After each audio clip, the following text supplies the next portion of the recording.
KSRTC ശമ്പള പ്രതിസന്ധി പരിഹരിക്കാൻ തിങ്കളാഴ്ച മുഖ്യമന്ത്രിയുടെ നേതൃത്വത്തിൽ യൂണിയൻ നേതാക്കളുമായി നടത്തുന്ന ചർച്ച നിർണായകമാണെന്ന് ഗതാഗത മന്ത്രി ആന്റണി രാജു കോഴിക്കോട് പറഞ്ഞു.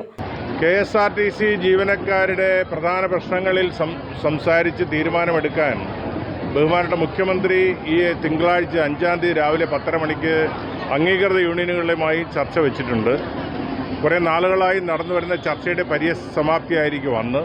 വളരെ നിർണായകമായ തീരുമാനങ്ങൾ അന്നത്തെ യോഗത്തിലുണ്ടാകും. സിംഗിൾ ഡ്യൂട്ടി സംവിധാനമാണ് സർക്കാർ മുന്നോട്ട് വയ്ക്കുന്നത്. എന്നാൽ ഇക്കാര്യത്തിലടക്കം ചർച്ച ചെയ്ത് പരിഹാരം കാണാനാണ് ശ്രമമെന്നും മന്ത്രി പറഞ്ഞു.